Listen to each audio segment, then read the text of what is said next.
In terms of this potential ceasefire, Prime Minister Netanyahu has said multiple times that he wants to rid Gaza of Hamas. Why would he agree to this? And do you think that Hamas will agree to this current deal? Well, Netanyahu is under enormous pressure by the White House. It's hard to describe exactly how intense the pressure is. And part of that pressure is a campaign by the administration to say, we're really close to a deal. We're really close to a deal. I think your report earlier was interesting, saying that NSC spokesman today described it as agreement on a framework. And you know the old saying, the difference, what is the difference between lightning and a lightning bug? That's the difference between a real agreement and a framework agreement. So I'm not at all sure how close they are. Anything is possible, particularly given this just really unprecedented pressure being put on Israel. Yeah, if Hamas does not agree to whatever is on the table right now, do you think that Netanyahu will have no choice but to continue to move into Rafah around March 10th, like he said? I think that's very clear. I think the Israeli people are united. This is not just Bibi Netanyahu. They are united behind the proposition. They want to eliminate Hamas's military capabilities, and I think that's what they're going to continue to do. The timing here is significant. Obviously, if they can get it done so that the 6-week ceasefire includes all 4 weeks of Ramadan, that actually might be a plus for Israel, because then they wouldn't be subject to the criticism of carrying on hostilities during Islam's holy month. And right now, as well, I want to ask, we're seeing U.S. military planes dropping meals into Gaza for the first time. And the U.S. says it's also considering sending aid via ships as well. We saw this situation unfold on Thursday, the desperation and the chaos when aid arrived in Gaza, and those conflicting reports, witnesses saying that IDF soldiers fired on this crowd of Palestinians, resulting in more than 100 dead. Israel, meanwhile, saying that there was a stampede that contributed to those deaths. They only fired when endangered, they say. What do you think the long-term strategy needs to be to deal with the humanitarian crisis, and what is the U.S.'s role in that?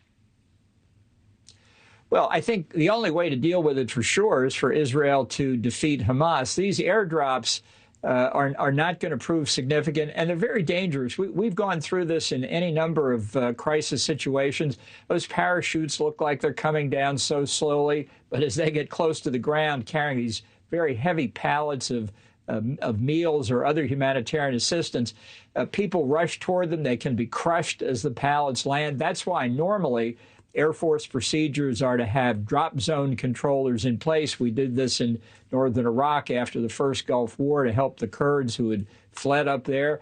And if you don't have drop zone controllers or some kind of presence, what's to prevent Hamas from taking control of all these materials and using it for their own purposes? Interesting. So you do not think that dropping aid from the air, like we've been doing over the last day, is the right move?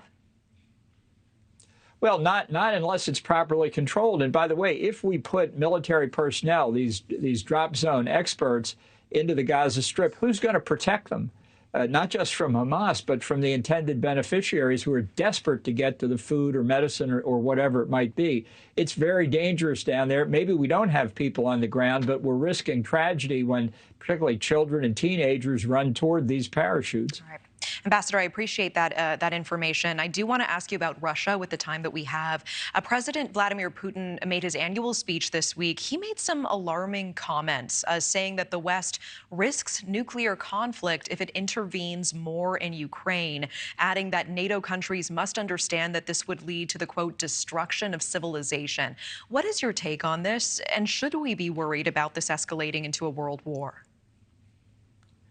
Well, Putin has threatened the use of nuclear weapons during the 2 years of since his second invasion of Ukraine in 2022. He's threatened many times. Our intelligence services have testified in public that they've never seen any evidence of mobilizing Russia's nuclear forces. Obviously, you always have to take something like this seriously to consider it. But the fact is, Putin and the Russians have bluffed multiple times over 2 years. They've never carried through on it.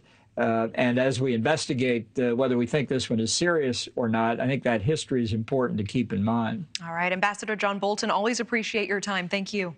Thank you for watching. Go to newsnationnow.com to find News Nation on your television provider. And don't forget to click the red subscribe button below to get more of News Nation's fact-driven, unbiased coverage.